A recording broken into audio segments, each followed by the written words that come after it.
Welcome to another week of National Action Network Live. And in the words of our great late attorney Michael Hardy, when you hear the cry, no justice, no peace, you know you are where the action is.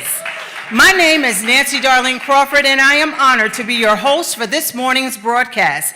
Today, we will hear reports on what NAN is doing across the country and are joined by various leaders of our community and in the nation, bringing to you how you can get involved and get into the action with NAN now. Our keynote speaker today is none other than our president and founder, the Reverend Dr. Al Sharpton. We welcome all of you who have joined us here today live at the House of Justice Auditorium, located at 106 West 145th Street in the corner of Lenox Avenue in the village of Harlem. Welcome to those also watching us via live stream on our social media platforms and our website at www.nationalactionnetwork.net. During the Saturday Action Rally, we have a segment here called What's on Your Mind. We invite you to email us at nanwhatsonyourmind@gmail.com or call us live at 877-626-4651 and share with us a brief account of what issues are concerning you most that you want the broader community to be aware of. We invite you to call us, email us, what's on your mind today. The NAN Youth Huddle will not meet on Monday, September 1st due to the Labor Day holiday. The Youth Huddle experience will resume on Monday, September 8th at the House of Justice Auditorium. Spread the word with our youngest and brightest dreamers of today and leaders of tomorrow. For more information on the Youth Huddle experience, you can call us at 877-626-4651 or email nanyouthhuddle@gmail.com. NAN Youth Huddle and College Harlem Chapter invite you to our 4th annual Huddle Up Harlem Back to School giveaway and community resource fair. Join us at the National Action Network House of Justice on Saturday, September 6th from 1 p.m. to 5 p.m. for our Huddle Up Harlem Back to School giveaway and community resource fair. Bring your young people for an afternoon of resources, supplies, and community support as we prepare to send our students back to school ready and equipped for success. We are calling on the community to be a part of this effort. If you would like to donate, volunteer, or host a resource table, please call 1-877-626-4651 or email nanyouthhuddle@gmail.com. School supply donations can be dropped off at the House of Justice Monday through Saturday during business hours.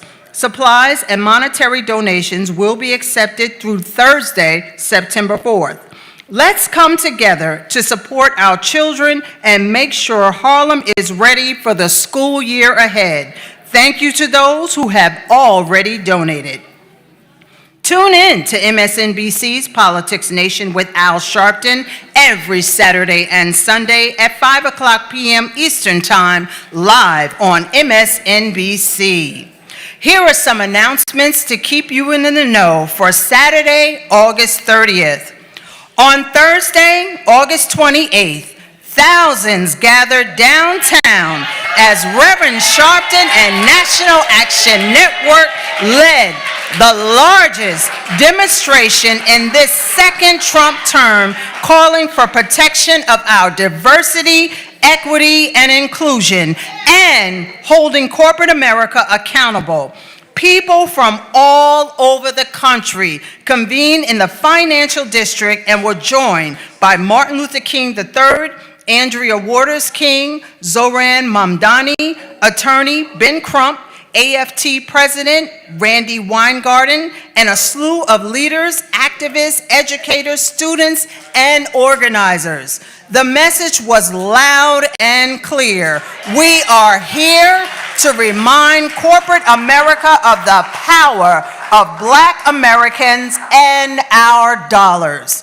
The March on Wall Street kicked off at Foley Square, just a few yards from the African Burial Ground, the oldest and largest known burial ground in North America for both free and enslaved Africans. From there, demonstrators marched down Broadway, including passing the Charging Bull sculpture, which embodies the culture of Wall Street for nearly 40 years. The protest ended with a rally at Whitehall Street as several speakers addressed the crowd. From where our ancestors' bones still rest to the towers of wealth built off their backs, we rallied right in the middle of the country's financial headquarters.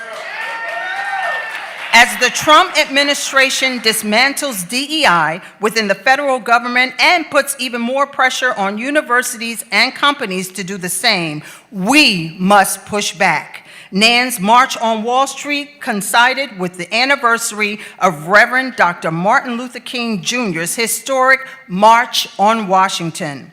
Martin Luther King III recounted how 62 years after his father delivered his vision for the nation, we are in this unfortunate position where all of that progress is being scaled back and reversed. Lower Manhattan bears historic significance in the fight for justice and economic empowerment. Before becoming home to the banking industry, portions of Wall Street and the surrounding area served as a slave market under the Dutch and then British. New York City banking houses would go on to serve southern plantations that profited heavily from slave labor. In the modern era, it remains nearly impossible for many Black executives to garner C-suite jobs as access capital to start businesses. Corporations promised to finally address this generational disparity after protests following the 2020 murder of George Floyd, pledging billions for DEI programs. Now, many of those same companies have turned their backs on us. At the March on Wall Street, demonstrations represented a broad spectrum of labor groups, clergy, seniors, college students, and the diversity that is in America. They came from the nation's capital, Florida, Tennessee, California, Kentucky, and from all over to loudly proclaim, if you do not respect us, we won't support you. And we proudly stand on the power of our money and our contributions to society. Appearances on MSNBC. Reverend Sharpton stopped by Morning Joe on MSNBC this week, as he so often does, to discuss a slew of topics and news of the day. From crime to elections to attacks on the poor, all the way to Cracker Barrel fiasco, he covered virtually everything with Joe, Micah, and the rest of the crew. He reminded viewers that you cannot attack the poor, immigrants, and the vulnerable, and then turn around and claim the tradition of Jesus Christ. Reverend Sharpton discussed how we can balance people's need to feel safe and secure without having National Guard troops patrolling American streets. He emphasized the fact that safety and accountability go hand in hand. Real investment in mental health and social services, along with community-based policing, must be the answer. Reverend Sharpton also touched on the Democrats' win in Iowa and how the way they keep winning is to just let the extremists be foolish and don't be as foolish as the other side, but rather show them to be immature and they will defeat themselves. Sermon at Howard University. Last Sunday, Reverend Sharpton delivered a powerful sermon at Howard University's historic Rankin Memorial Chapter on fighting giants and how we must support people like Washington, D.C. Mayor Muriel Bowser, who are standing up to Trump. Both former and current Howard University students and members of the community packed the chapel to hear his stirring words. Reverend Sharpton touched on the importance of federal programs designed to uplift communities and how so much is being destroyed in this moment. He shared his own personal experience having to grow up relying on some federal assistance after his father left the family. He also discussed the importance of diversity, equity, and inclusion, and why he is leading a march on Wall Street to hold corporate America accountable. Reverend Sharpton spoke directly to current students about having an education is important, but it doesn't mean much if you don't fight for what is right. I don't care what degree you got. If you don't have a degree of courage, you won't get to use the degree you got. Quote, Reverend Sharpton. National Clergy Call. Reverend Sharpton, Reverend Dr. W. Franklin Richardson, Chairman of NAN's board, and National Action Network convened yet another urgent National Clergy Call this week. The mobilization call was organized ahead of our March on Wall Street and focused on all of the civil rights gains that are now under threat. Reverend Sharpton called on faith leaders nationwide to stand with us in the fight for economic justice, accountability, and equality. For nearly 2 years now, NAN has been leading the fight to protect and preserve diversity, equity, and inclusion. And in this week's clergy call, focus on the need for people of faith to continue fighting for what is right, just as Dr. King did decades ago. Reverend Sharpton stressed the importance of not giving up, but finding even more conviction during these challenging times. Welcome to all of you who have tuned in and joined us also via live stream at www.nationalactionnetwork.net and also live on Facebook. If this is your first time joining us or if you are not a member of NAN, we welcome you to NAN and invite you to join us and get into the action today. For more information and to join, you may visit our website at www.nationalactionnetwork.net. Call 877-626-4651 or text the word NAN to 59769. Welcome. Let us now welcome NAN Change Choir soloist Tisha Hunter under the direction of our guest musical director, Reverend Neal.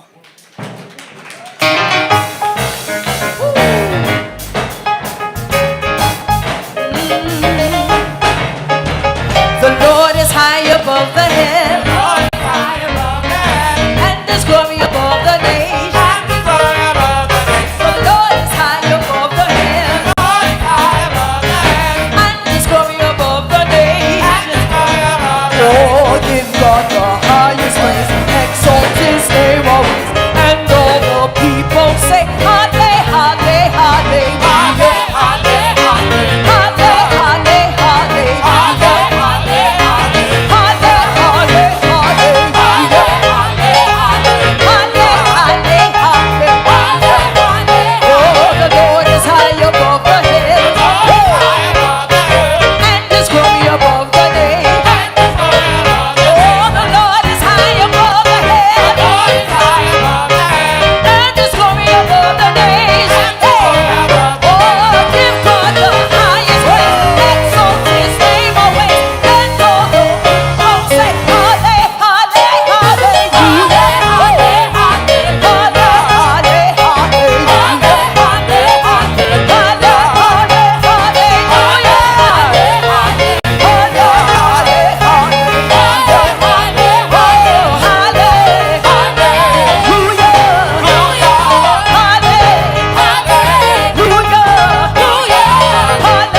Sharpton, under the direction of our guest musical director, Reverend Neal.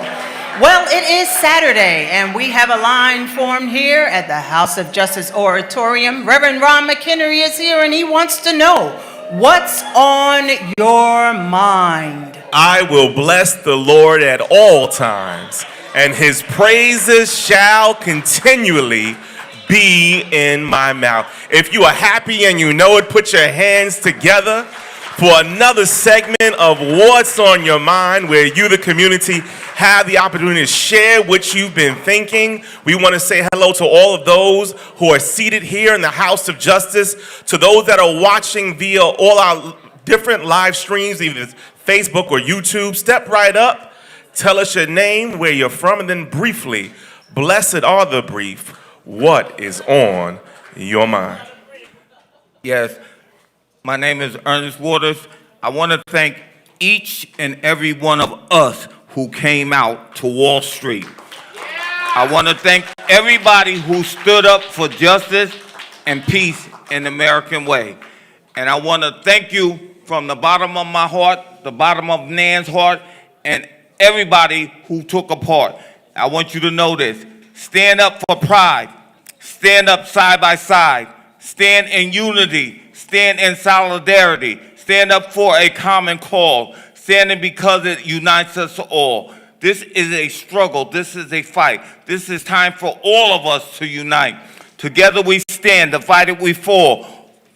Don't be divided by what people say. Come together in unity in every way.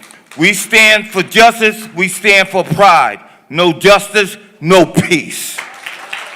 Thank you so very much for those comments. We want to remind you that the viewpoints shared are simply the viewpoints of the contributors. You can always contribute by going to www.nationalactionnetwork.net, or you can dial 877-626-4651. Please step up, tell us your name, where you're from, and then briefly, blessed are the brief, what is on your mind? I'm going to come to you, Mother. Good morning, my Nan children. My name is Ivy Walton. I'm from Brooklyn, New York. Did not we have a good time on Thursday? What a time, what a time, what a time. And you know, as I listened to Rev speak, and he said that we are strong people. We are faithful people. Yes, Rev, that's what they don't like about it. They don't like it because we are strong and faithful. But then, too, they want us to be strong so that they can work us to them. And they want us to be faithful to them. And they want us to be faithful to them. But hey, DEI is here to stay. We thank you for those comments. We want to remind the audience that we just had a huge march on Wall Street. We came out in the thousands. It was historic. This Thursday, this Thursday coming, we're not stopping the demonstrating. We will be at Bill Ackman's office again for the 86th week as we continue this campaign. Please step up, tell us your name, where you're from, and then briefly, what's on your mind. Good day, everybody, and God bless everybody. My name is Sister Reverend. I'm from Heaven, born in Harlem. I'm 74 years old and new, and I'm a National Action Network lifetime member. Of course, what's on my mind is Bible scriptures. And Christ Jesus gives us a praiseful example of how prayer works. A lot of us was praying for the safety and peace of this demonstration. And in my opinion, it was a miracle. A miracle that showed that God is shining God's love on each and every one of us. So I want to also really, in my own way, really thank everyone who participated. We had a new division or committee called the Marching Marshals. They did their thing. It was very safe, very orderly, because God is a God of order. And this was, I looked at it even online, and it's exciting online. So stay tuned online, look at it again and again and again. This was miraculous. I'm trying to keep it short. I got a lot to say, but I can't say it right now.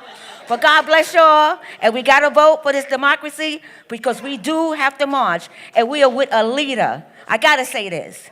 It was not by mistake that Reverend Sharpton heard the voice of God and obeyed the voice of God. I mean, you have to, we are supposed to open ourselves, open our hearts to God, and sometimes we miss it because we're not perfect. But thank God that we do really hear from God when we need to. And Reverend Sharpton heard from God for this march to take place on Wall Street instead of Washington, D.C. God bless you all. Good day. Please step up, tell us your name, where you're from, and then briefly, blessed are the brief, what is on your mind? Good morning, everyone. My name is Reverend Ramsey. I'm from Brooklyn, and I just wanted to piggyback off of what Sister Reverend Word had said, that this was an excellent march. I mean, people expect when we come together to do the norm, what they expect us to do, but the devil is a liar. Look at your neighbor and say, the devil is a lie.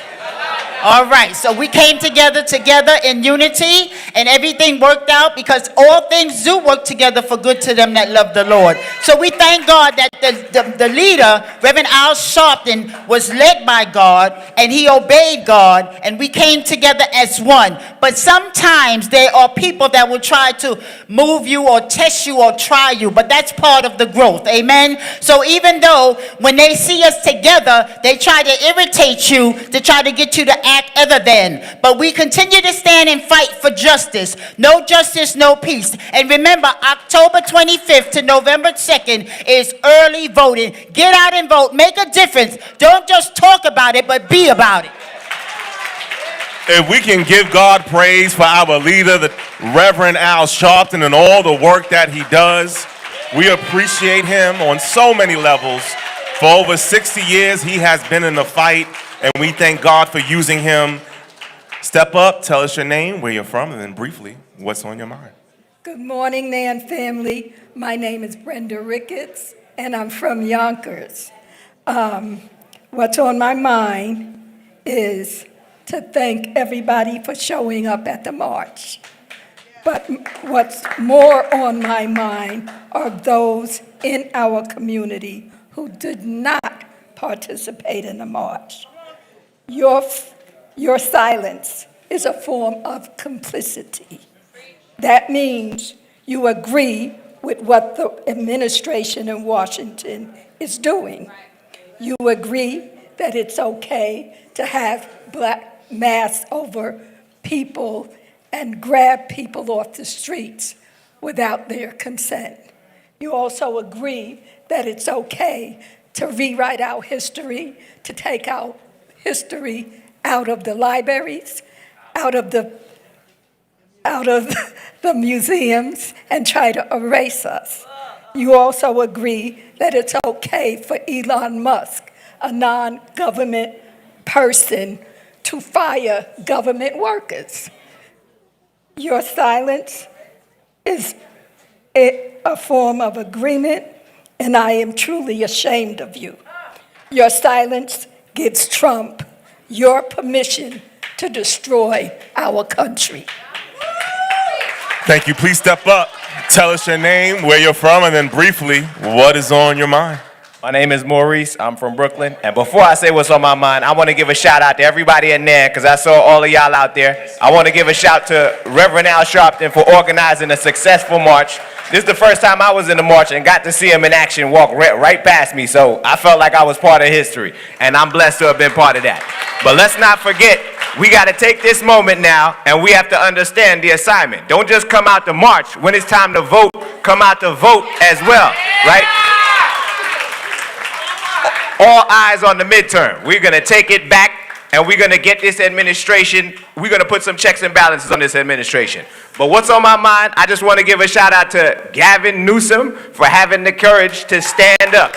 When a lot of other Democrats keep saying, well, my hands are tied, I can't do this, I can't do that, he said, you know what, we're going to have a vote and we're going to change these rules and we're going to fight fire with fire. They steal 5 seats, we're taking back 5 seats. Now we need to stay on that type of timing. I'm tired of the Democrats that we put in place, like Chuck Schumer and them, when they have the power to block this bill from passing in the first place, and instead of using that and shutting the government down, they sit down. You vote for them to stand up and they sit down. You vote for them to stick their chest out and stand up to Donald Trump, and instead they keep folding up. Too many folders in office. We need to replace the folders with some people that are going to stand up. So keep standing up. No justice, no peace. We want to remind the audience that all of the viewpoints shared is simply the viewpoints of the contributors and don't directly reflect that of the National Action Network. Please step up. Tell us your name, where you're from, and then briefly, what's on your mind. My name is Cheryl Chapman. I'm from the Bronx. I'm here because I want to thank Al Sharpton for the march on Wall Street. I've been to Washington a few times with them.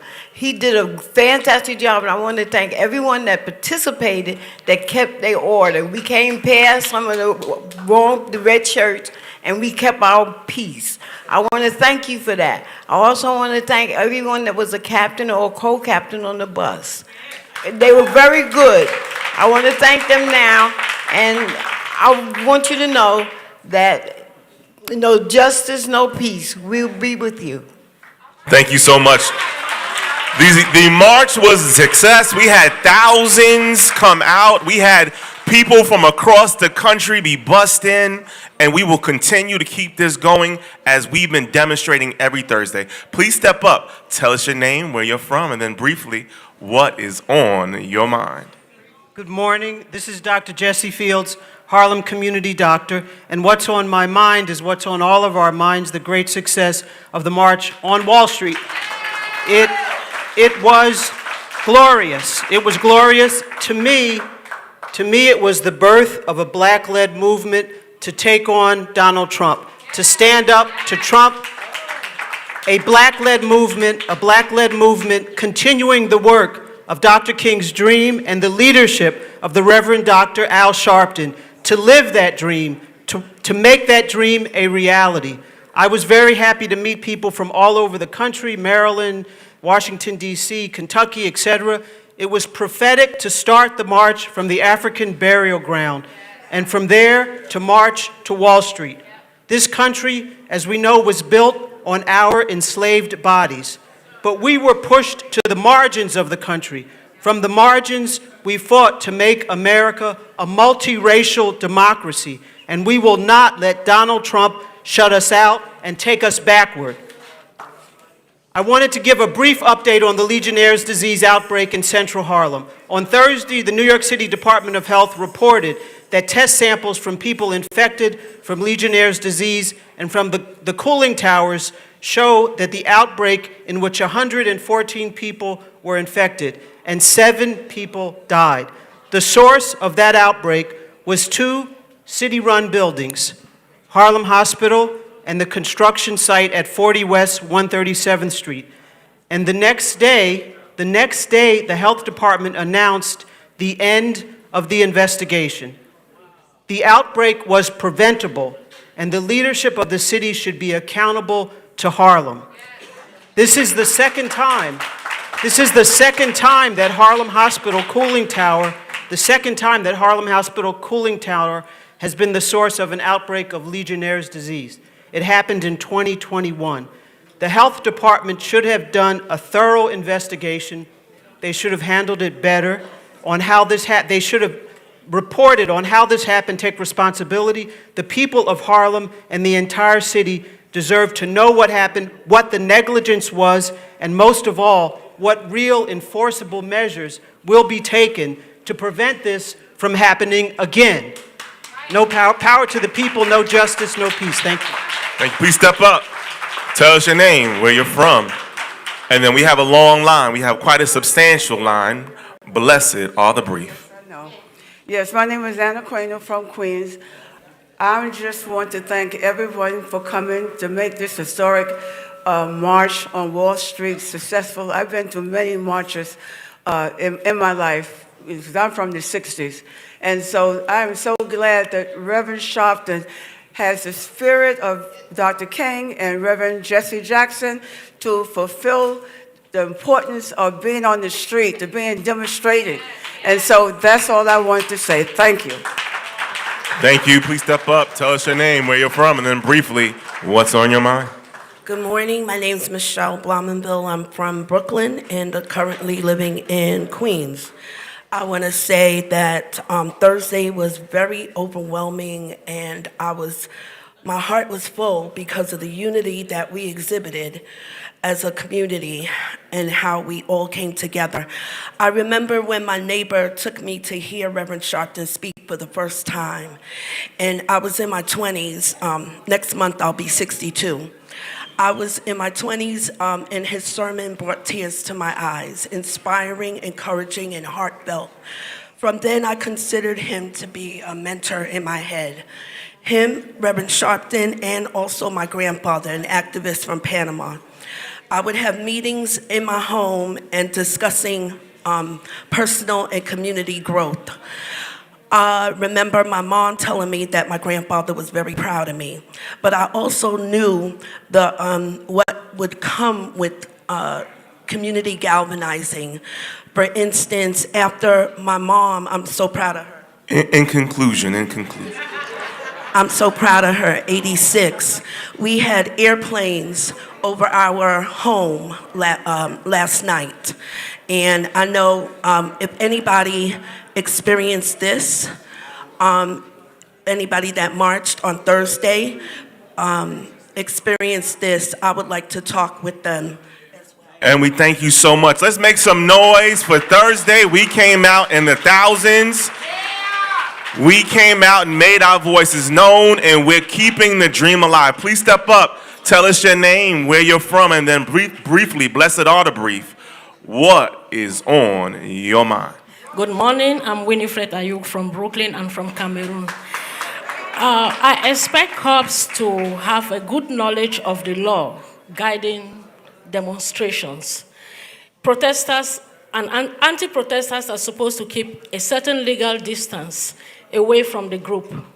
On Thursday, there was a guy blowing his horn and his whistle constantly, and when one of the protesters confronted, I was surprised, shocked, disappointed. A police officer came there. Instead of telling the anti-guy to keep this certain distance away from the group, all he did was, don't touch each other, don't touch each other. No, he had to do what he had to do. I have a complete video of that. No justice, no peace. Please step up, tell us your name, where you're from, and then briefly, what's on your mind? Good morning, everyone. My name is Joe Gonzalez, and I hail from Brooklyn, New York. And what's on my mind this morning is the critical matter of school safety. In the past week, we have gunfights, shootouts, whatever, on school campuses all over the United States. This is an epidemic. So to everyone under the sound of my voice, reach out to your elected officials, reach out to law enforcement, reach out to the civil rights organizations, community groups. Everyone start making noise about what is going to be done to secure school campuses. And that's what's on my mind. Thank you. Please step up, tell us your name, where you're from, and then briefly, blessed are the brief. What's on your mind? Good morning. My name is Wale, and I'm from Manhattan. What's on my mind is Anthony Johnson, who was shot going in the Bronx at a basketball game. It's called Harron Park. There was no permit. We got to start teaching our kids to get these permits. There was no police. There were no cops there. She's in the hospital with a bullet lodged in the back of her eye. Then there was Amadou, who was in Crown Heights. He was a DoorDash deliverer. At 3:30 in the morning, he's making the delivery, and in some after-hour spot in Crown Heights, which I don't remember the name, he gets shot in his heart and he's dead. Those two families, and there were other people that died too, they need to sue the city of New York, because those council people, those DAs and all of them from the Bronx and Manhattan, they know about those after-hour spots that exist.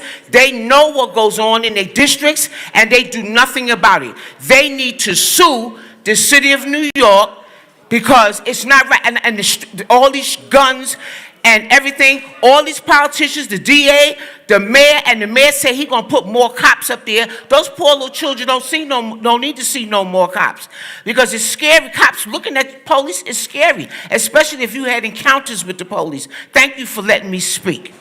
Thank you. We want to remind the audience that the viewpoints shared are simply the viewpoints of the contributors. We have a crisis department that functions 6 days a week. I would say almost nearly 7. You can dial 877-626-4651 if you have a crisis situation. We have a broad legal team to help you out. Tell us your name, where you're from, and then briefly, what is on your mind? My name is Coco, and I'm from East Harlem, and what's on my mind is opportunity and experience. That's what young people need. And Mr. Arthur Robinson gave my son that opportunity, allowing him to be a porter here. And I wanted to publicly thank him for that, because young people need work experience, they need opportunities. He got to meet all of these people. And I just want to thank Reverend Al Sharpton, the House of Justice, for allowing that to happen. And we need young people because they are our future. Thank you so much. This concludes this segment of What's on Your Mind. If you weren't able to share this week, you can always go to www.nationalactionnetwork.net. We remind the audience that the viewpoints shared are simply the viewpoints of the contributors. You're back into the hands of our host, Nancy Crawford. Thank you. Thank you, Reverend McHenry, and to all that contributed to today's What's on Your Mind. Our members are hard working on the ground to raise the issues and making change into reality in this country. To hear more about what our committees are doing, we take you in the House this week with Dawn Jones, chairperson of the Political Action Committee of the New York City chapter. Let us welcome her at this time. Thank you. Greetings, House of Justice, and happy Saturday. August is Civic Health Month. Ready for your civic checkup? Civic Health Month is the perfect time to make sure your democracy muscles are strong.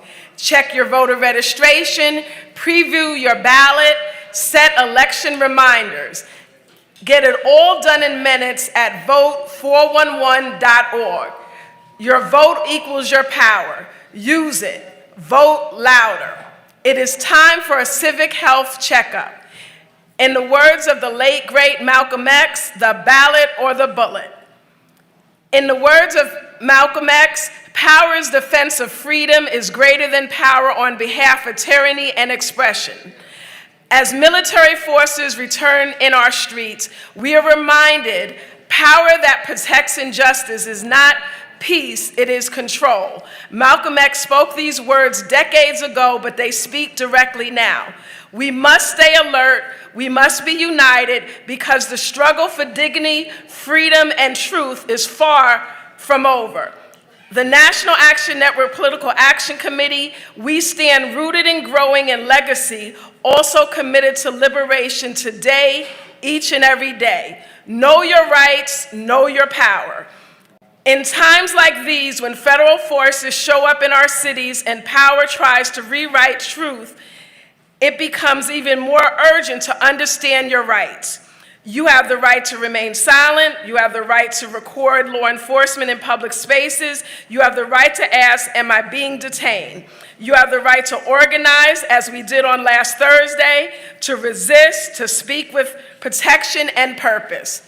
August is Civic Health Month, and the National Action Network New York City Chapter Political Action Committee invites you to a critical leadership discussion on our 5th Saturday Voter Education Forum Project Series right here at the House of Justice, 106 West 145th Street in the Village of Harlem on today, August 30th, 2025 at 12 o'clock noon on Know Your Rights.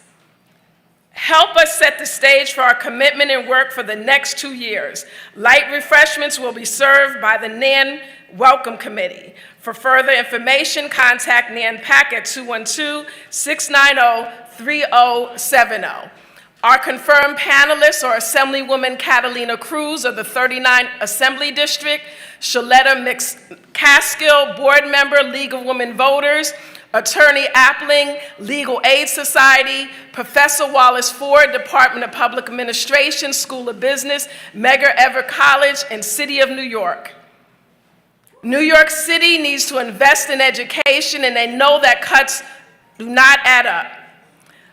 We also want people to be engaged. That is why we offer many opportunities to get involved in our democracy.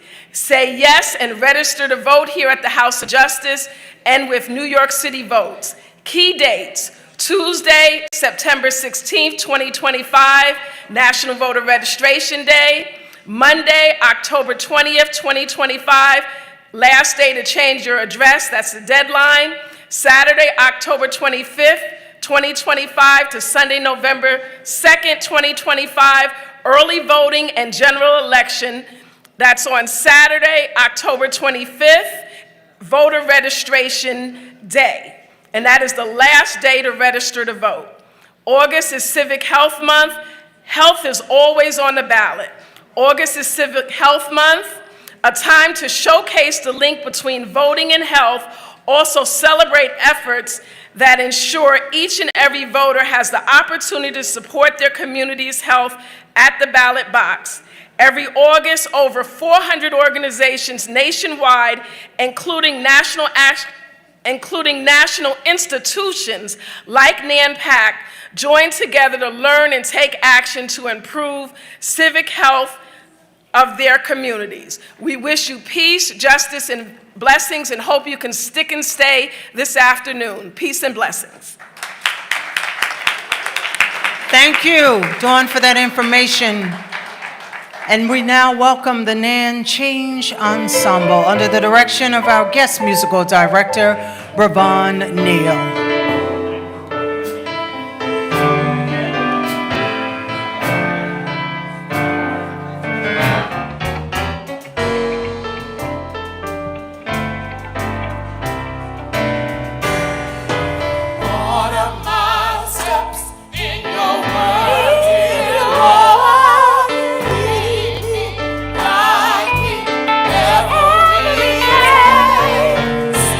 Your anointing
Ensemble.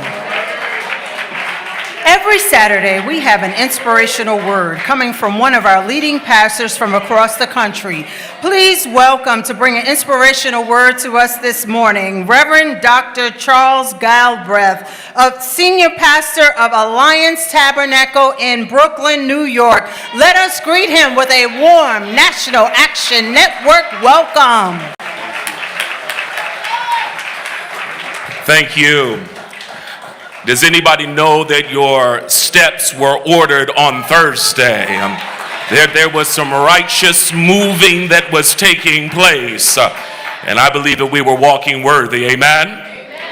Listen, it's wonderful to be able to share with you. We celebrate what God has done and is doing. The march is on. And we're thankful and grateful for what took place on Thursday and looking forward with expectation on what's yet going to take place. We say we could not do this without the leadership, the vision, the direction, the guidance, and the inspiration of the president and founder of the National Action Network, the Reverend Dr. Al Sharpton. Could you put your hands together and celebrate this great leader who's bringing together from clergy to elected to the people for collective change. We honor Chairman Richardson, as well as I saw Pastor Jefferson, who is here today as well. We say greetings to all of those who are gathered. Listen, family, just for a few moments, I believe that there is a word for us. If you look within the text of Scripture in Hebrews, the 10th chapter, they're around the 38th and 39th verse. Declares it this way: but the righteous shall live by faith. They take no pleasure in shrinking back. Verse 39, but you do not belong to those who shrink back and are destroyed, but to those who have faith and are saved. It goes on to chapter 11, says, by now faith is the substance of things hoped for, the evidence of things not seen. Just for the few moments that I have to share with you, I want to talk about what does it mean to finish and not fold. Finish and not fold. Now, I have to let you know, family, I grew up as the son of a pastor, and if you grew up as the son of a pastor, there's certain things that people just don't let you do, even though you want to do them. One of those things was playing cards. And my family never let me play cards. My cousins were playing cards. They were playing spades. They were playing Texas Hold'em. They were playing all them games, but they wouldn't let the church boy play cards. Now they kept me away from for a little while, but when I got on my own, I said, I'm going to be playing me some of these cards. Now, as I was playing cards, they told me the first one you got to learn is spades, so you know we got to learn that. Second one they said I got to learn was Texas Hold'em. They said it's important because it's a game of bluffing to disguise who has the highest hand. While we were playing the game, one of my friends, when it was getting down to just me and him were left in the time that we were sharing together, he asked me an important question. He said, Charles, I don't know what you got, but you got to make a decision. Are you going to finish or are you going to fold? I want to suggest that wasn't just a question concerning a card game. That's a question we've got to ask right now. Are we going to finish or are we going to fold? To fold is to resign, to surrender, to capitulate, to back down. And I want to suggest, family, that there's a lot of folding going on. Too many institutions are folding. Too many political power parties are acquiescing to imperialistic power and are folding. Too many institutions of higher learning that are supposed to be the protectors of free thought and expression are folding. Colleges and universities are folding. Media companies deemed to be the fourth estate are folding. Newspapers that are supposed to be the papers of record, some of them owned by the richest individuals in the entire country, are folding. Corporations are folding. Corporations just a few years ago who advocated for diversity, equity, and inclusion are now trafficking in division, emptiness, and exclusion. They're folding. Tech companies are folding. Law firms are folding. States are folding. But I want to suggest on today, you do not belong to those who fold, but you are called to finish. Look at somebody near you next to you and tell them, don't fold, finish. Here it is, family. How do you finish and don't fold? The way that you finish and don't fold is that you've got to recognize that there's been a significant sacrifice. That there are those who have gone ahead of you and before you, who have served and sacrificed, who have marched and placed their hand to the plow and to the ballot, who have served over and over again. And because they didn't fold, you can't fold. Because they didn't give out, you can't give out. There ought to be something in you that says, because we're surrounded by such a great cloud of witnesses, that we can't back down and we can't sit down and we can't turn around, but we've got to finish. Look at someone near you on today and tell them, neighbor, oh neighbor, this is not your season to fold, but this is your season to finish. Not only can you not fold because you had a significant sacrifice, you also can't fold because you've got a promise if you persevere. You've got a promise if you persevere. There's the realization that wrong won't always be on the throne. That it won't always be like this. That evil has to come to an account. That wickedness never ultimately wins. But righteousness and justice know how to stand in the face of uncertainty. Is there anybody here on a Saturday morning who knows what it means to persevere even when you don't see the promise? Even when it looks far off, you keep on marching and putting one foot up in front of the other, because you know, if God be for us, who can be? Again, I got to move on. Here it is, family. The reason that we can't fold is this. Because although we may have public problems, we've got private strength. The text says, you don't belong to those who shrink back and are destroyed, but to those who have faith and are saved. The reason I can't fold is because there's something in me that keeps on strengthening me even when I don't know where my strength's gonna come from. And so I want to encourage somebody, even if you're tired, even if you're unsure, even if it's not making sense, you can keep on marching, you can keep on working, because there's something on the inside of you. Is there anybody in here on today who knows that if God is on your side, you got a possession, you got a child, you got something in you that cannot fail? Is there anybody in here who knows you will not fold, but you shall finish? What a word, what a word. Thank you. Let us welcome the Nan Change Choir.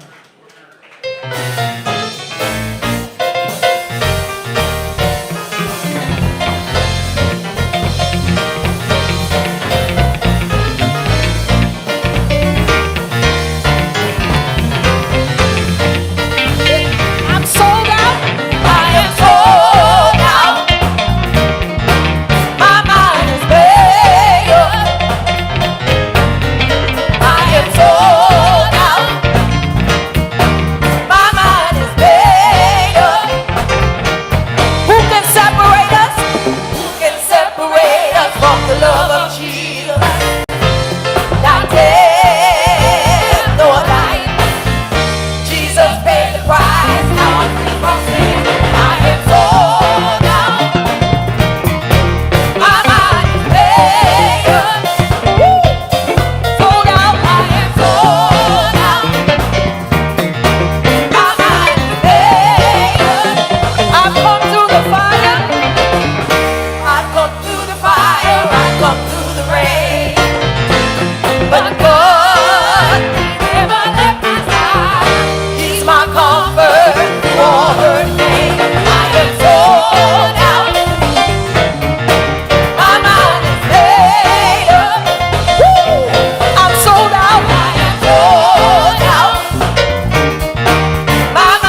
introduction of our guest musical director, Reverend Neal. Good morning, good morning, good morning. Welcome to National Action Network Live on 107.5 WBLS. Let us now welcome our president and founder, the Reverend Dr. Al Sharpton.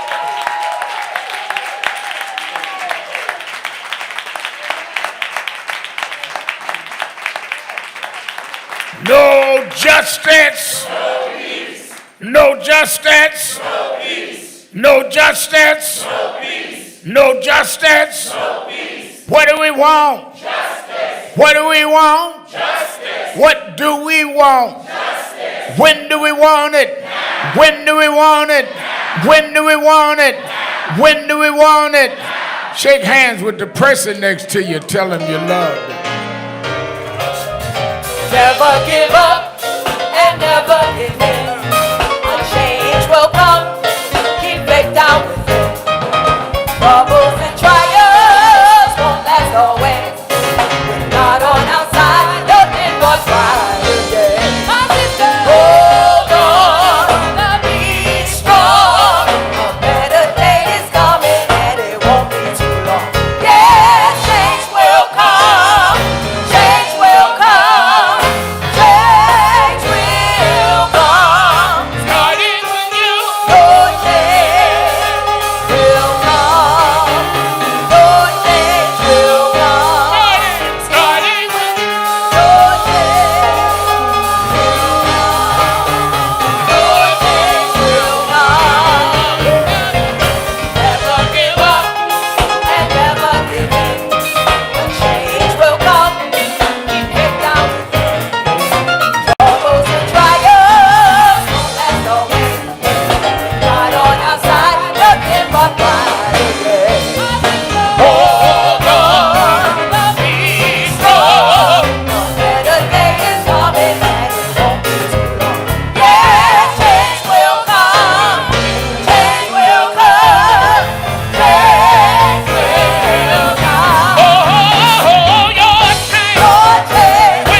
In the early 1600s, they brought captives from Africa,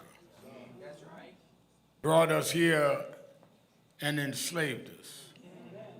Some of us, as a result of slave trade, one of the uncomfortable things we don't like to talk about is some of us traded some of us and made a deal to make us slaves. Some of us still trading some of us.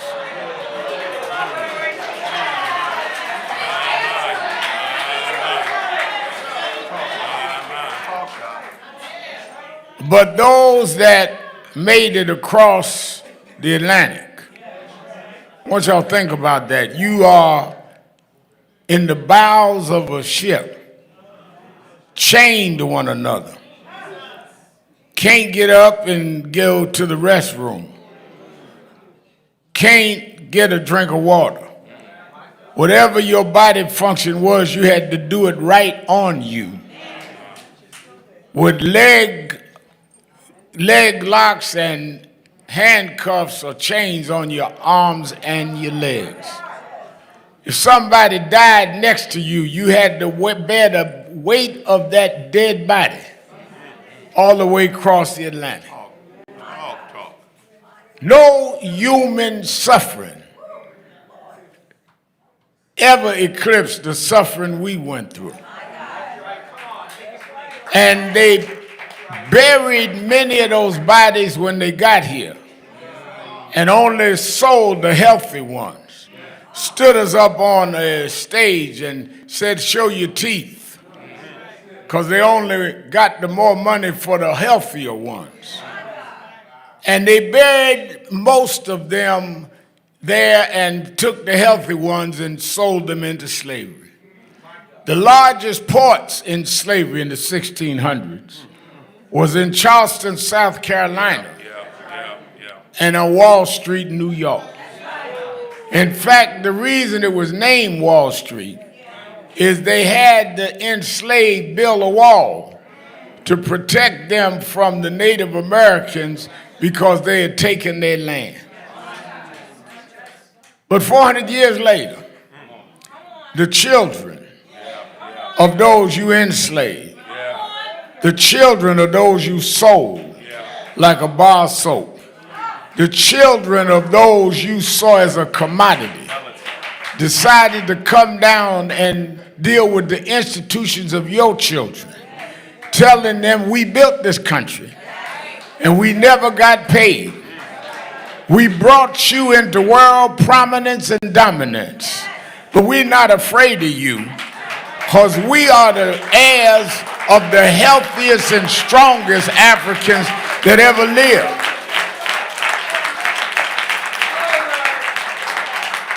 Though the weaker Africans didn't get across the Atlantic. It was only the strong that got here. That's why we can walk down Wall Street and any other street. We're not intimidated by Trump. We've fought Trumps before. Because when we stand up, God will hold us up and your change will come. Your change, it will come. Your change. Keep on marching, keep on believing that your change, that it will come. Yeah. Change will come. Yeah. Oh.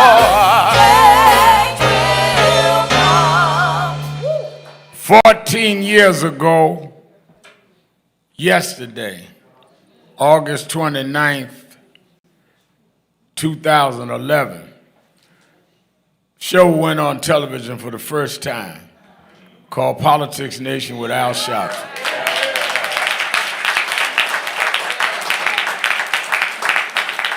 If you go back and Google it, you'll find that all of the critics said that won't last 2 months. Don't know why they gave Sharpton a show. How you gonna have a civil rights leader with a show? And the average cable show, the average talk show, lasts 2 to 3 years the most. We've been on 14 years.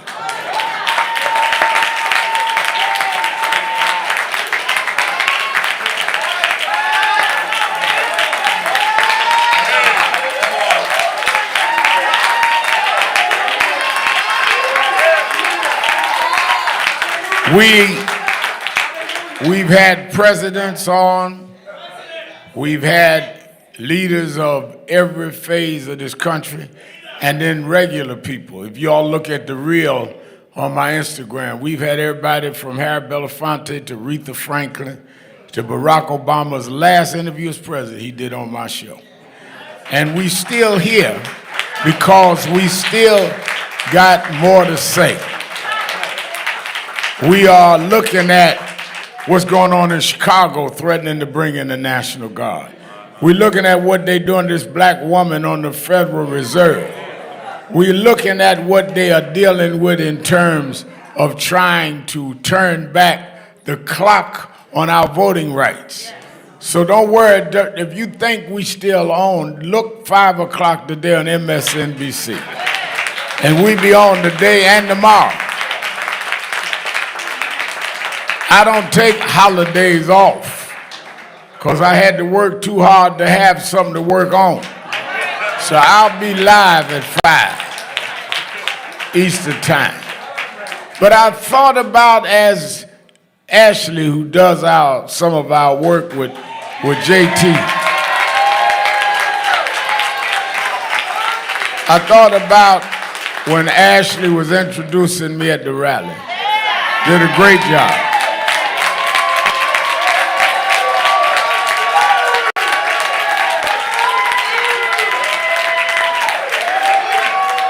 And I thought about how they said when I was a young boy that, he comes out of broken home.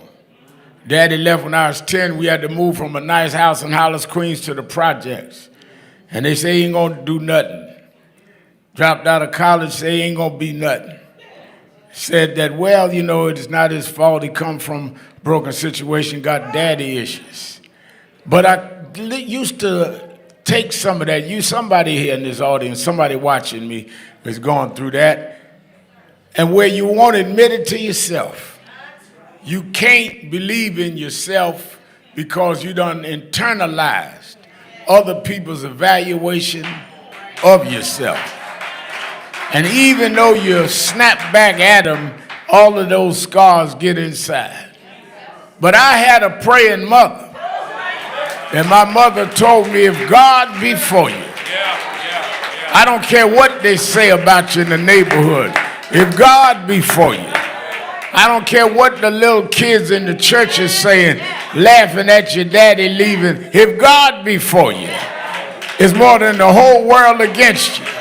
And I thought about my mama while I watched my daughter introduce me, and I know that there is a God that's been with me all the way.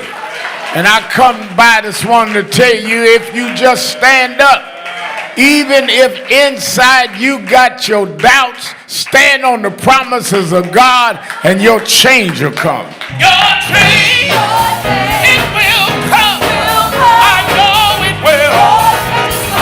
If God be for us, who can be against us? Your change will. I know it will. Keep on fighting, keep on believing that your change will. I know your change. Keep on marching, your change. It will come. I know it will. Yeah, your change. It will come.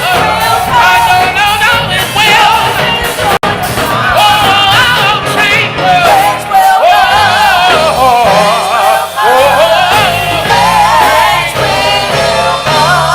Starting with you.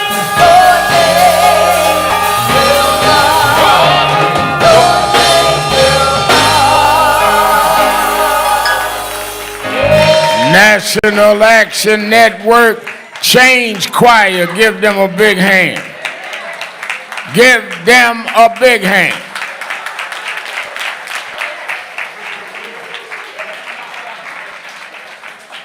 Certainly we're happy to be in the House of Justice for another Saturday morning action rally for you that are here at the House of Justice, 106 West 145th Street in the village of Harlem.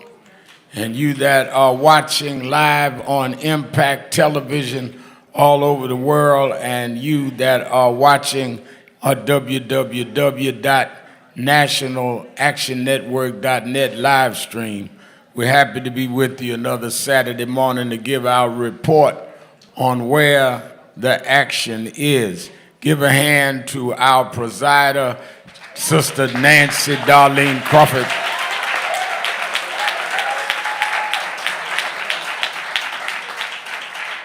Give a hand to our musical director today, Brother Reverend Neal. Give a hand to our band, Brother Chris Garland and Raymond and Guy Jenkins.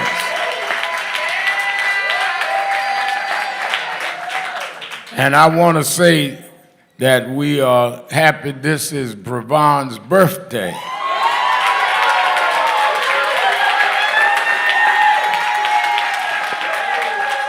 Glad to wish Brevon a happy birthday. Don't he look good for 19 years old?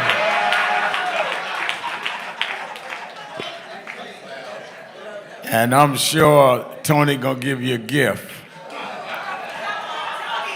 Well, you better see me. You better see me.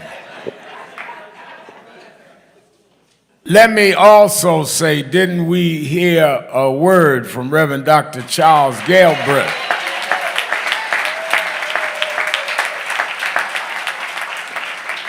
He gave us a real word that we need on this Labor Day weekend. And we're also honored to have with us this morning one of our national board members who pastors Metropolitan Baptist Church in Newark, New Jersey, the largest black congregation in Newark, and that is Reverend Dr. David Jefferson Sr.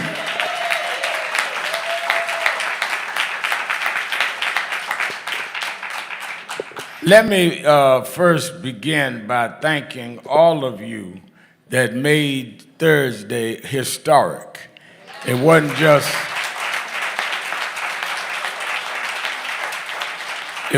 just a big news day. We saw the news coverage. It was historic in the sense that we did on Thursday what no black gathering did since Trump's second term. To have a black-led march. Now, we've been supporting other marches, and I'm going to support the march on Monday. We supported No Kings, we supported others. But this was the first one a black organization led, and others came in, unions, and others came in and followed our banner. And for black America to be, organized black America, to be silent while this man has declared war on us was something that needed to be done, which is why it was noted as historic even by the media. Even by the media. I mean, we had international press there. And people said, well, you know, it's good, they may have 3,000, 4,000. The police said it was 15,000 to 20,000. Some say it was more than that.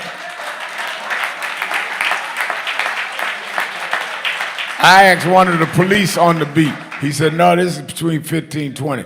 And I said, well, I ain't looking for an official count.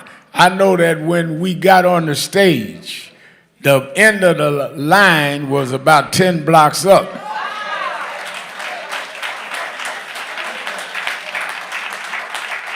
And let me commend folks that came from all over the country. This was a national march. Now, NAN itself paid for buses that came from Nashville, Tennessee, Memphis, Tennessee, Louisville, Kentucky, Atlanta, Georgia, Tallahassee, Florida, Washington, D.C., Baltimore, several buses, Detroit, several buses. I'm just naming the one I know because we paid for them.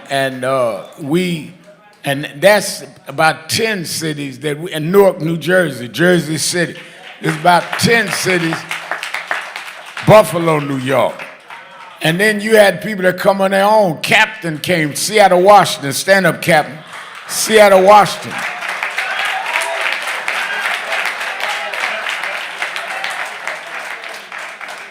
And came from everywhere because it is time to stand up. And that's what he preached about this morning. It's time to quit folding. Because too many people, Trump has bluffed us into folding. One of the things I don't understand is how you are afraid of somebody you already whipped.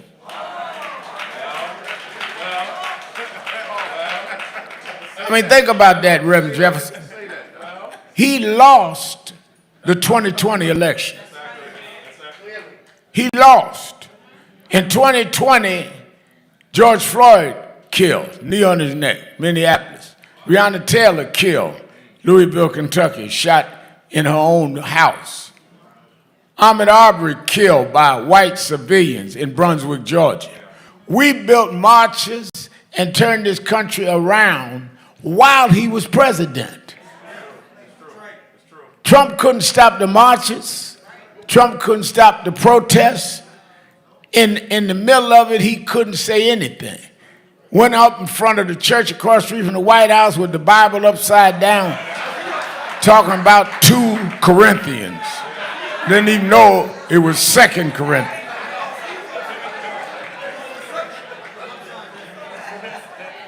Lady asked him in an interview, what's your favorite chapter? Well, I read 2 Corinthians.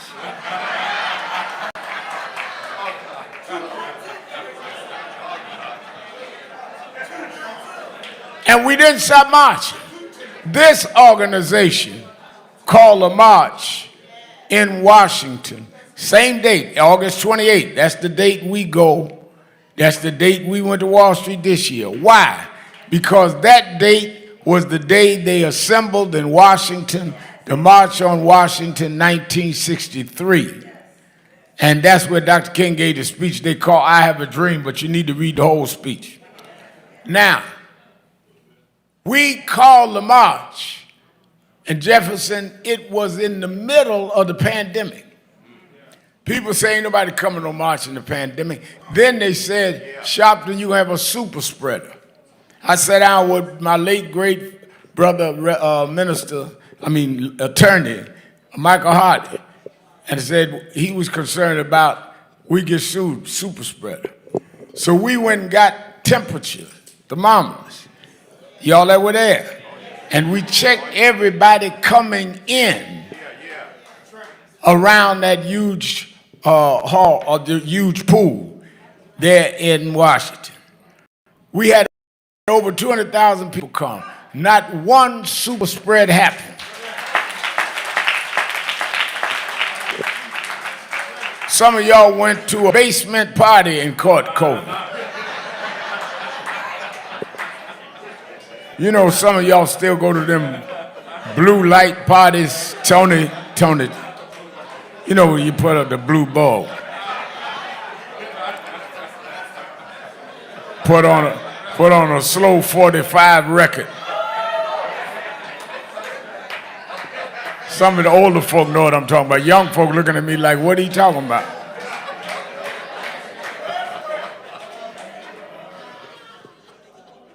Don't laugh at them blue light parties with the slow records. Might be how you got born in the first place.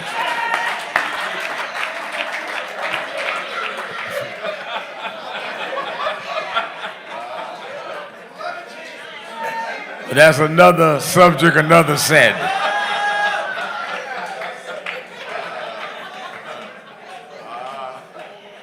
One of the reasons that we go August 28th is because everybody that has some civilized mentality is governed by certain boundaries and certain situations. August 28th is a day for those of us that come out of the King tradition. Other religions and other faiths and other civil rights groups have their day. That's a sacred day for us in National Action Network. And we honored that first day that we did it. We started in 2000. Coretta Scott King was the speaker. And we went, Damon Barham, stand up. Damon been with me since he was a child. And Damon live in Atlanta now, run the Atlanta office with Miss Edith. And he would tell you what surprised all of us. Martin III was there, and he's been there every year with us, and now his wife. And Mrs. King was to speak. We put her up to speak, and Mrs. King said, I'm glad to be here, and I want to bring on those that will carry this on, and pass the baton to Martin III and me that day. And 25 years later, we stood on Wall Street together, keeping our assignment.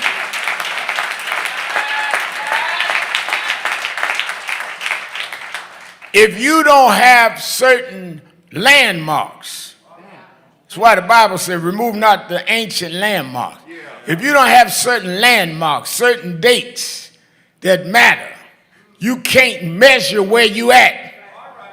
That's why you have birthday parties, to measure you made it another year. And August 28th is a measuring date for those that come out of the movement of Dr. Martin Luther King Jr.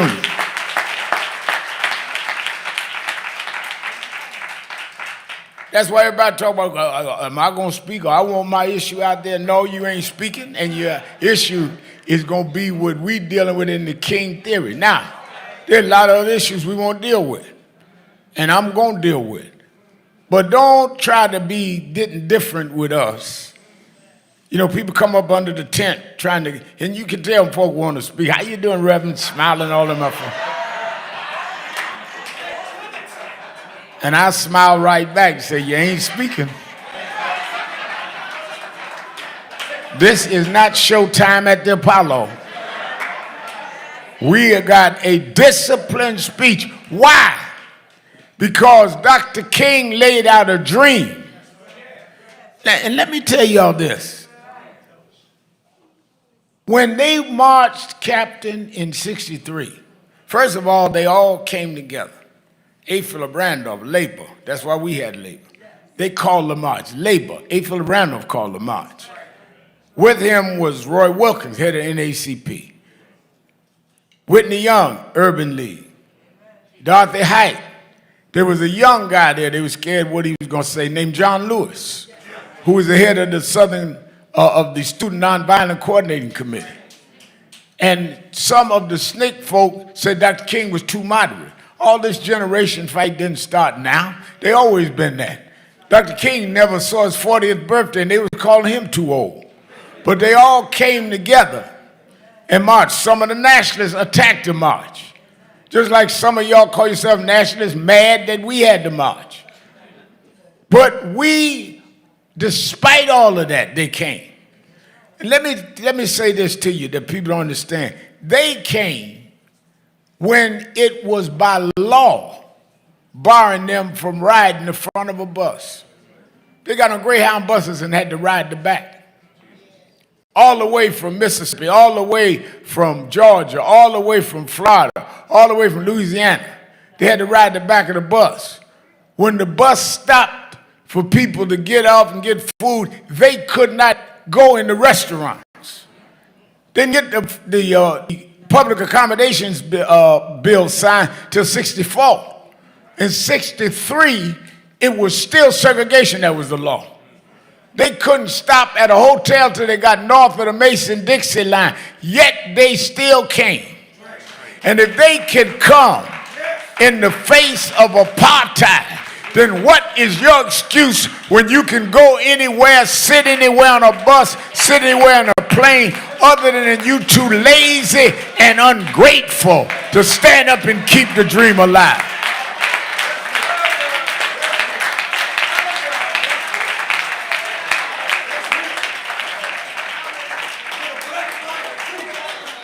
We can fly first class, and your grandmama rode the back of the bus, so you'd had the right to vote. And you letting some slickster rewrite the district lines to take you of your vote. Grandma beat people worse than Trump, stronger than Trump. Get your backbone ready, and let's keep the dream alive and finish the task.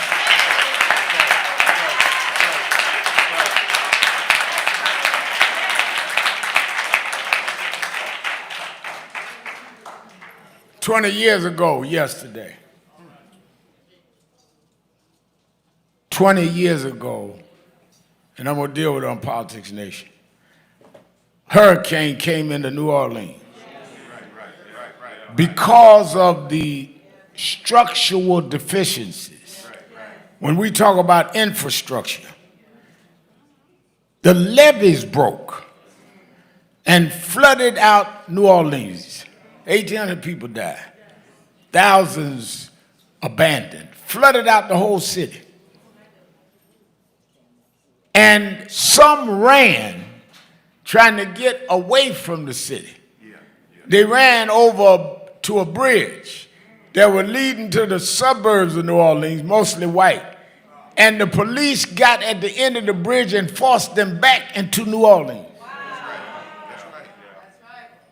I remember I and Mark Moriel, who had been mayor, and Jesse Jackson, all of us went down and marched over that bridge 20 years ago.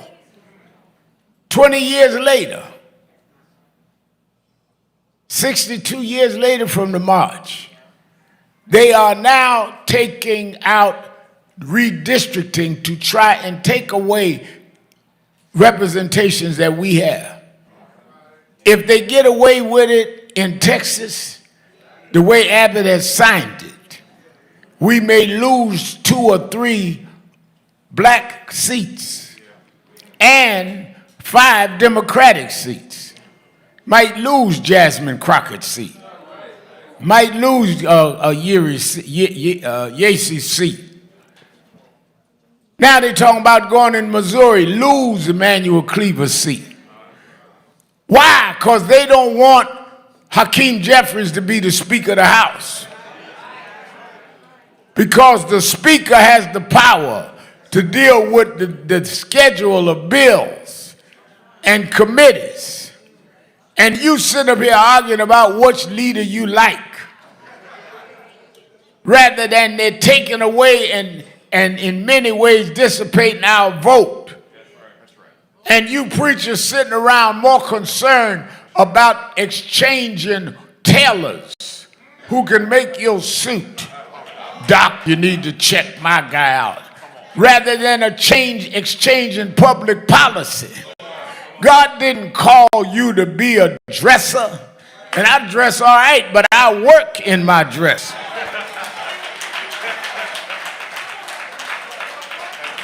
I'm not telling you to don't be sharp, but do some sharp stuff.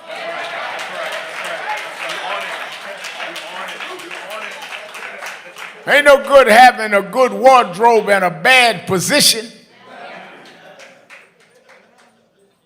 I mean, I don't understand it.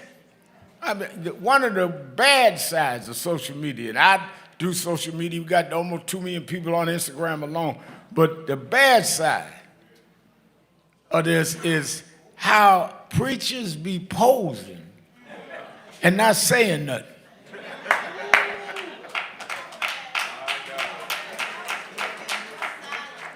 I mean, it gets me a little disturbed, Gabriel, because I be going down Instagram and say, okay, this guy look good. Let me look at this. He all dressed up. I mean, every hair locked in place. And then you turn it on, he said, hey, shake somebody's hand and say, Jesus will. Touch the neighbor in front of you, say, won't he do it? When you gonna preach?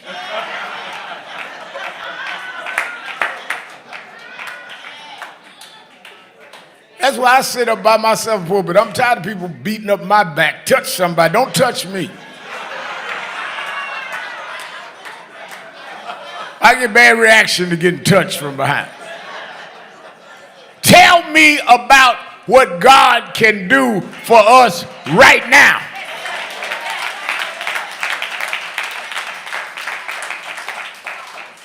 God delivered the Israelites. God delivered Shadrach, Meshach, and Abednego. God delivered Daniel. God delivered his son on the cross. Why are you afraid to say that God can deliver us in the era of Donald Trump? If you don't believe that God still sits on the throne, then sit down and let somebody that's not scared stand up and say what needs to be said.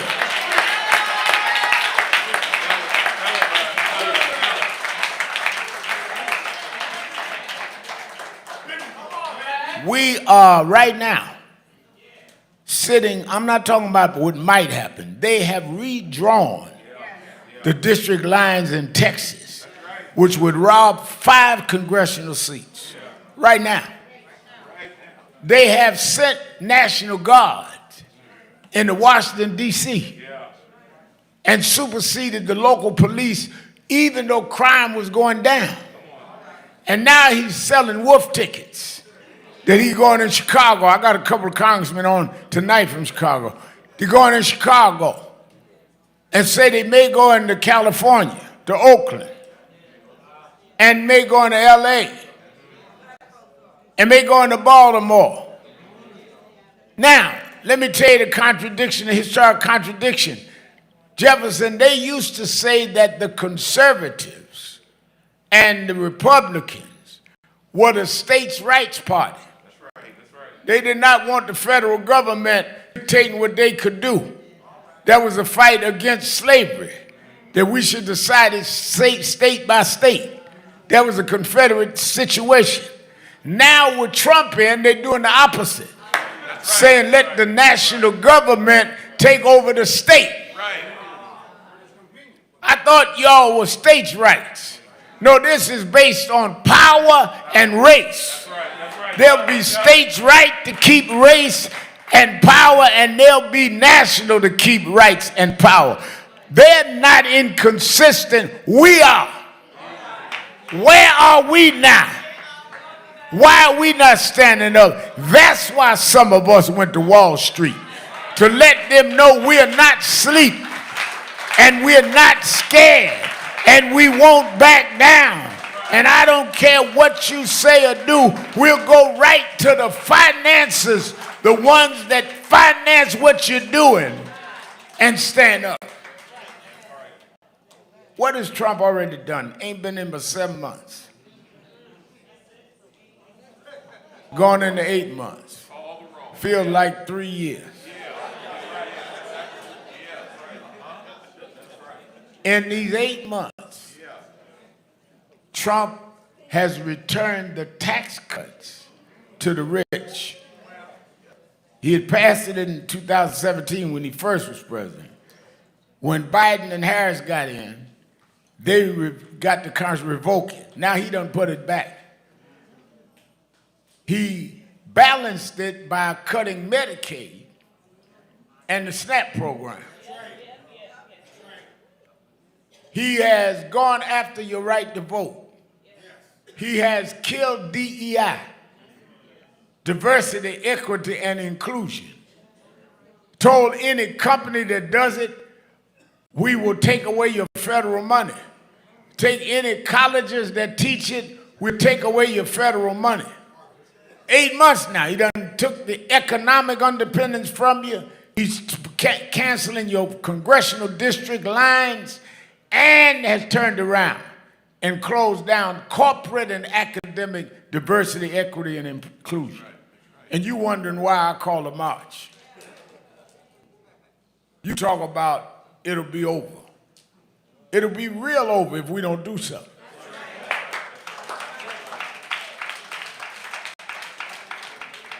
Well, Reverend, I don't believe in marching. We need to do something else. Well, whatever it is, do it. I ain't standing your way. When we started this fight about DEI, some said in Minneapolis they started a boycott of targeting them. I said, fine, we gonna go do the opposite in support. We're gonna have boycotts. And some of y'all here, when we went 3 cities and bought from those that was for DEI. Reason we didn't call a different boycott, we didn't want people confused. Oh, Sharpton, we ain't with that, but no. We with the boycott and the boycott. All right? So we don't have no confusion. Because you know some Negroes just wait for a way to have some kind of stuff to talk about. They be online today lying about what I said this morning.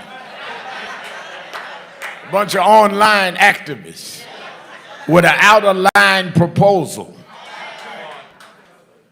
But we said we do that. Then we say that we're going to have this march on Wall Street because all of them are headquartered on Wall Street. All the companies, all their brokers, that's where they at.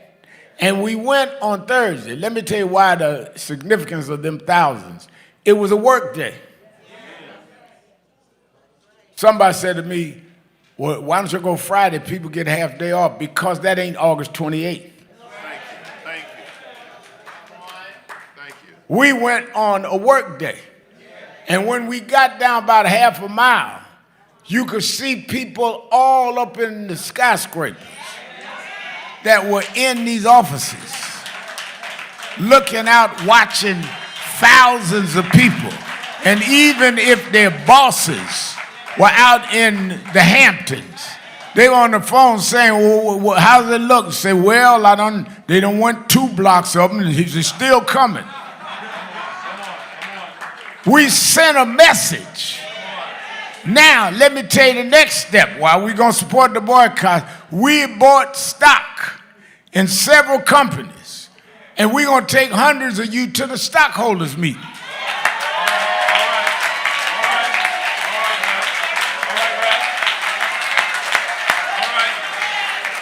We are shareholders.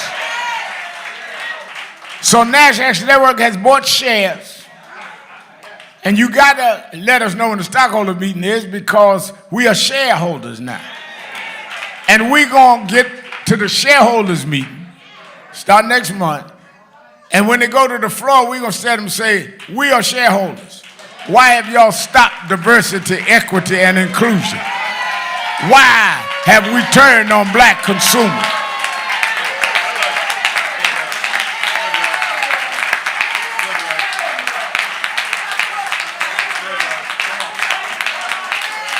They're going to say, Reverend, you can't have the floor. I'm a shareholder. This is a shareholder meeting. What you mean I can't speak? I got shares. I bought your product. Now I bought your shares. We must be heard and dealt with.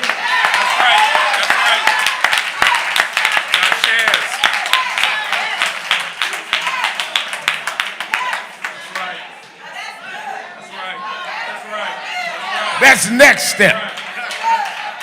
See, they want us to be bumping into each other, attacking each other. There are several roads to get there. I'm going to travel my road. Well, Reverend, how the guy asked me the other day, how do y'all figure this out? Let me tell you something. Let's go back to the Bible for a minute. I'll let y'all go.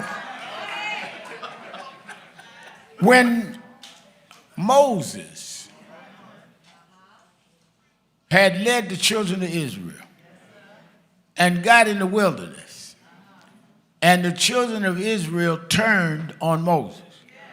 I read that all the time. Reverend McHenry, you did a great job, by the way. Give Reverend McHenry a hand.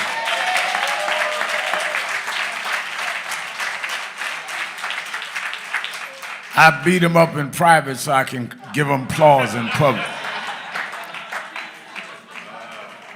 He should see the whippings I took coming up from Jesse and Bill Jones. I'm nice. But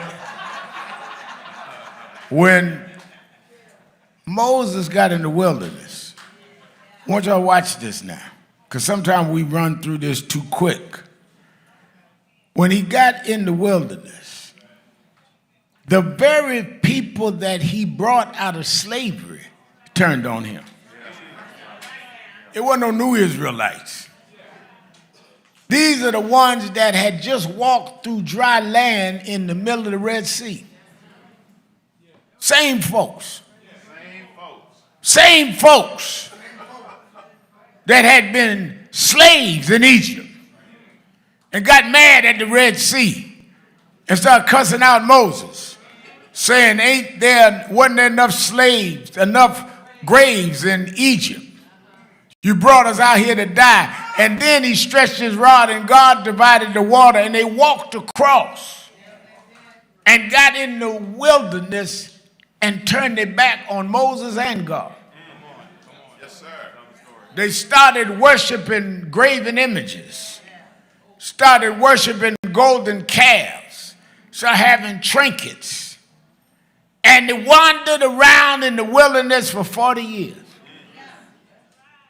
Well, why you bring that up, Sharpton? The same blacks that were in the back of the bus, same blacks that couldn't get in certain colleges, couldn't get certain jobs in the C-suite, the same ones that saw Dr. King and others bring you out of bondage, bring you out of segregation, and as soon as you got a little job, soon as you got a little house in the suburbs, soon as you got a big contract, you started calling yourself a nigger in rap records.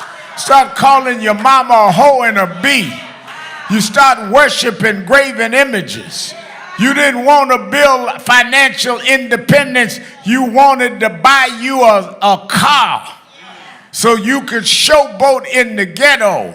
You forgot who brought you cross. You forgot where you come from. You forgot the God that delivered you. You're doing bling, bling in the wilderness.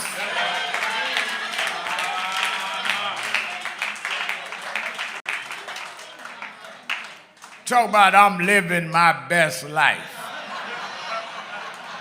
You ain't got no life. So now, God let Trump happen. Now, all your glamour don't mean nothing. Now, all your showboat don't mean. You can't bling bling when they got the National Guard locking you up. Your cars don't mean nothing when you're in jail. But just like when it happened with the children of Israel, Jefferson, there were some that were in there that were younger, that remembered the Exodus.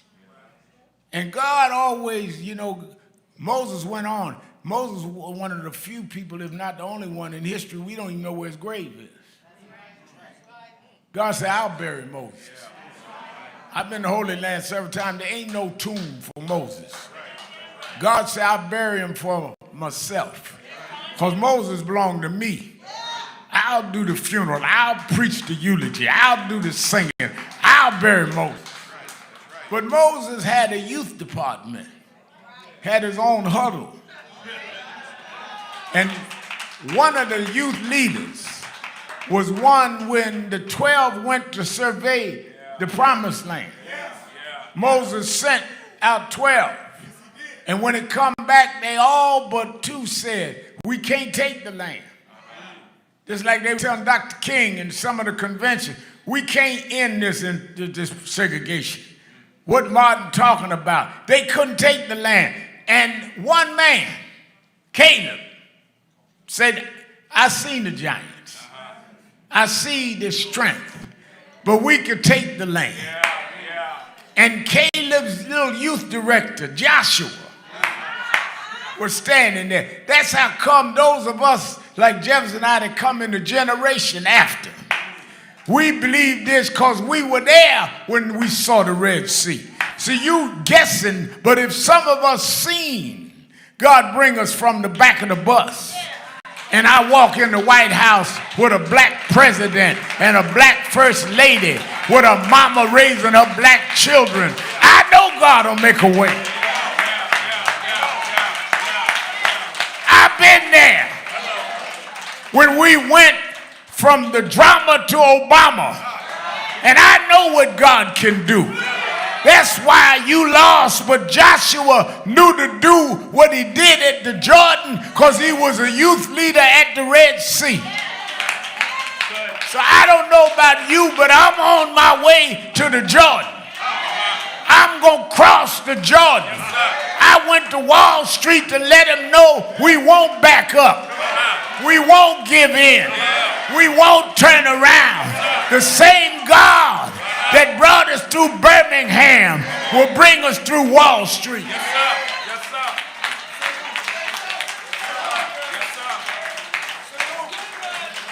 If you're scared, sit down. If you're scared, shut up. If you're scared, get out my way. Because I know what God can do. Because he done it for me. He made a way out of no way. He opened doors that no one can open. Nobody taught me this. I saw it for myself. All you got to do is stand up and God will hold you up. Stand up, black man. Stand up, black woman. This is our time. This is our day.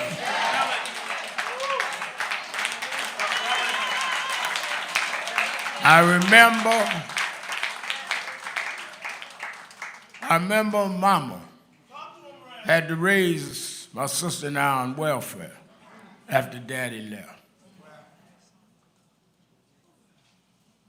Welfare lady used to come by the house In those days, they would send a welfare inspector lady by.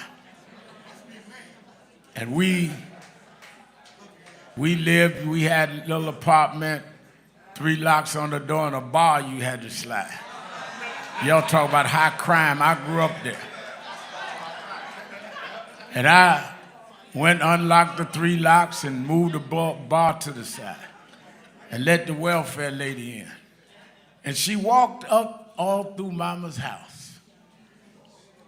She got back to the front door. She said, Miss Sharpton, I don't understand how you keep the house so clean. How you keep food in the refrigerator? You sure you ain't hiding a man in here? And I got angry. I was about 11 years old. I got insulted, and my mama made me keep quiet. Lady walked out, and I looked at Mama still raging, this woman making these insults to my mother. And my mother said, don't get angry, because the woman is right. I know a man from Galilee. If you in sin, he'll set you free. I wonder, do you know him? Do you know him? He walks with me. He talks with me. He tells me that I'm his own. Do you know him? Do you know him? Do you know him? Oh yeah, y'all go down. Some of y'all here from out of town, go down 5th Avenue. They've got the Trump building down there, but who made the mountains? Who made the seas? Who made the rivers flow out? Somebody bigger. Somebody bigger than Trump. Somebody bigger than you and I. God is still on the throne. God is still on the throne.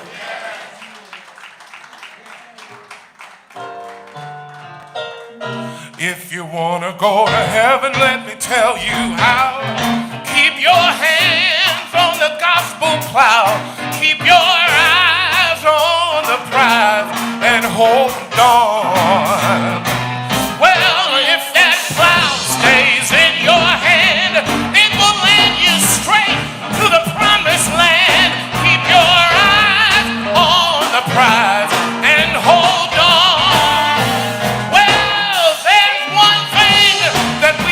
Wrong. We stayed in the wilderness for far too long.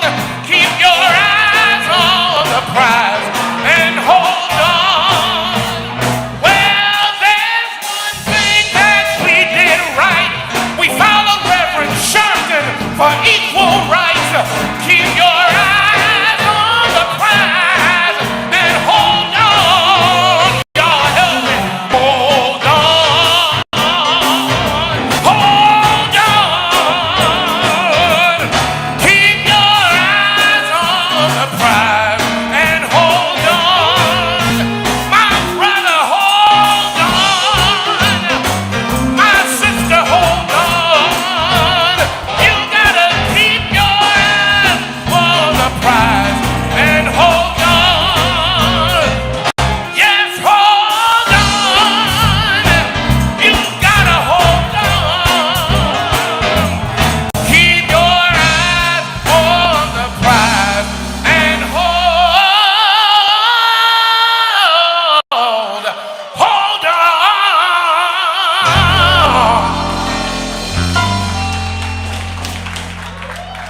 Everybody's singing.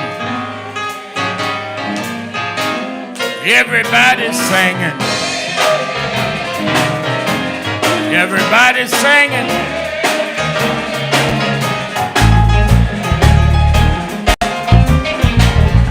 Everybody's singing. Singing like you mean it. Sing it like you mean it.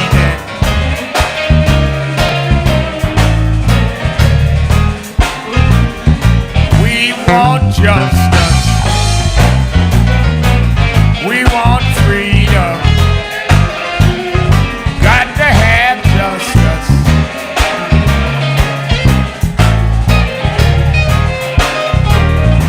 One more more time, y'all. One more time, y'all. One more time, y'all.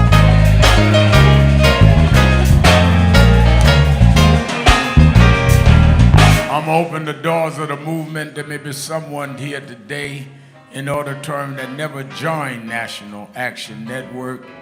You hear us on radio, you watch my TV show, but you never became a member of the organization. There's no greater weekend than this historic weekend for you to become a member. Whether you got dues or not, just come on down to me and shake my hand and let us sign you in to the family of the National Action Network. Come on, everybody singing. Come on. Everybody sing. Everybody singing.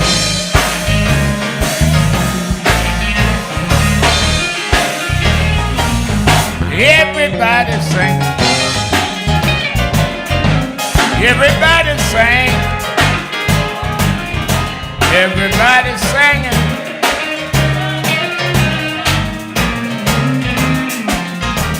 Sing it like you mean it. Sing it like you mean it.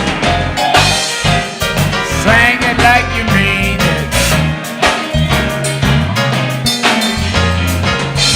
Yeah, we want justice.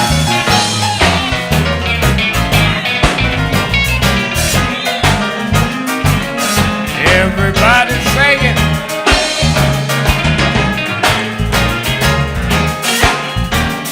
One more time, y'all. One more time, y'all.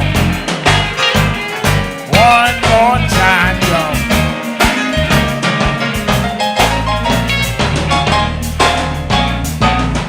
All right. All right. I want y'all to know, y'all that are out of town, we are about 2.5 months away from moving to our newer building. We got a bigger space. I'm not talking about too much, but I can tell you by late fall, we'll be in a site y'all are not gonna believe. So y'all keep giving and coming. We'll be in a great national headquarters. We're gonna leave Tony here because somebody needs.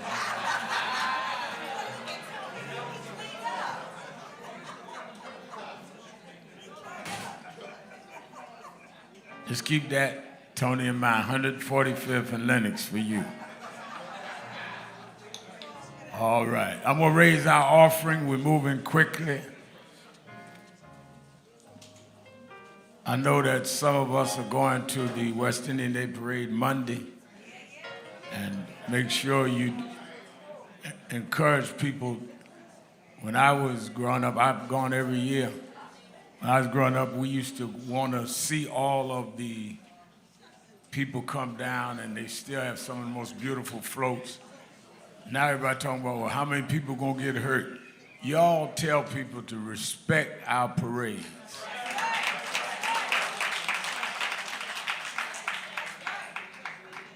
Stop disgracing us. All right, I need about 10 people. About 10 people that can give $100 or more to come quickly. I need 10 100. Guardians, $100. The mayor, Rodney Jones, $100. Reverend David Jefferson, $100. Winston Gilchrist, $100. Reverend Galbraith, $100. Men's Auxiliary, $100. The captain from Seattle, Washington, $200. Dr. Jesse Fields, $100. Sister Sekou, $100. Teresa Thompson, $150. All right.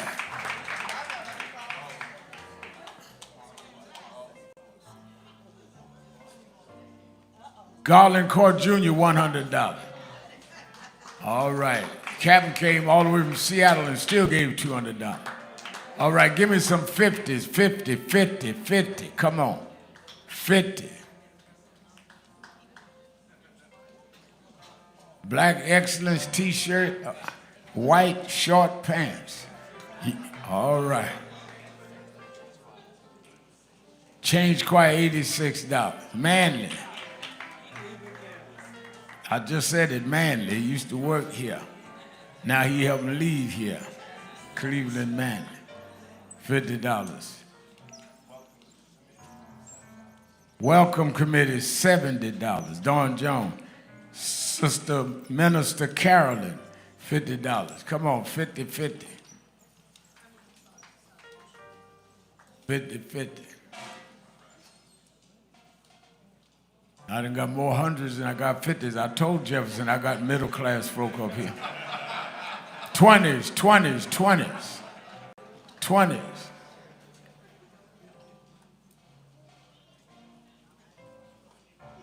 $20s.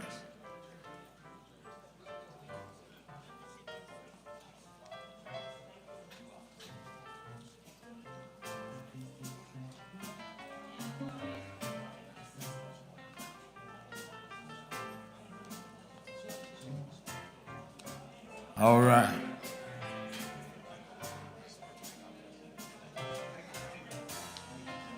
All right.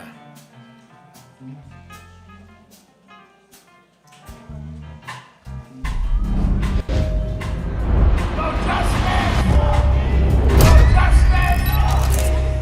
62 years ago today, Martin marched in Washington. 62 years later, the dream is not dead.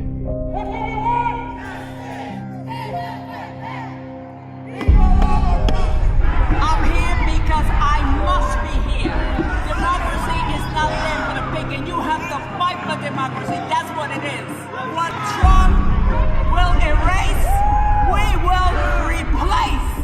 Is the dreamers in many cases have reversed and tried to turn it into a nightmare. We come to Wall Street rather than Washington this year to let them know you can try to turn back the clock, but you can't turn back time. We gonna keep the dream alive on Wall Street.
We have a short visit today, so we just wanted to greet you all and thank you for allowing us in. Yes, sir.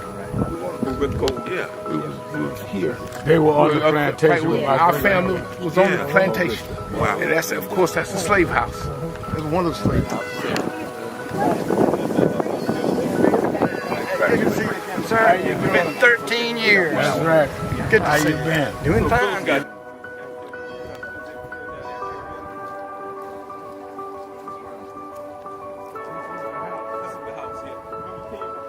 Last time. And we,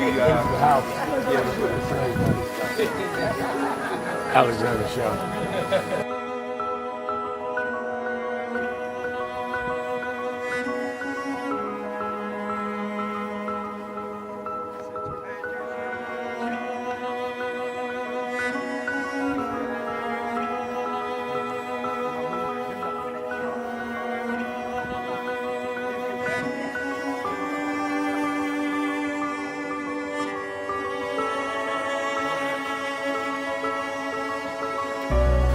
How many slaves were staying there? I have no idea.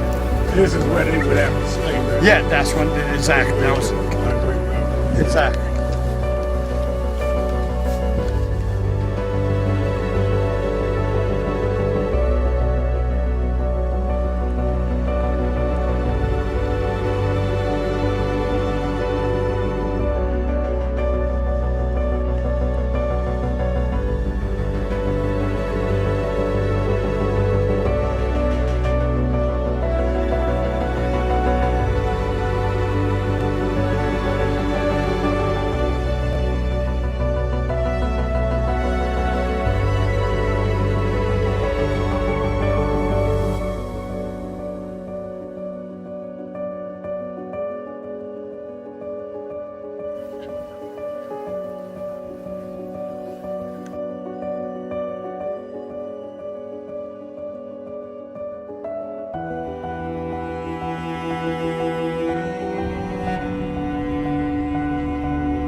The two people that most influenced my life were from South Carolina, James and Jesse. Jesse right up the road with me. I went over his mother's funeral. Jesse walked into my mother's casket. Wow. To South Carolina. That's the balance of my life, James. Yeah. Civil rights, shoulders. But also where your people from too. Literally. Yeah, right. And when I knew Jesse was from James, you know, I started Reverend. Yeah. And James had died before I knew about him in South Carolina. Oh, really? Yeah. James died December 25th. He died Christmas Day, 06. And they came to do the story for February of 07. They came to me in January. His daughter swear that was his daddy had helped him push the information out. Wow. And I called Jesse and told him, do you know that my great-grandfather was a slave about 45, because Greenville right up to I-20. He said, I told you we was connected. That's why you got to listen to me. But, no.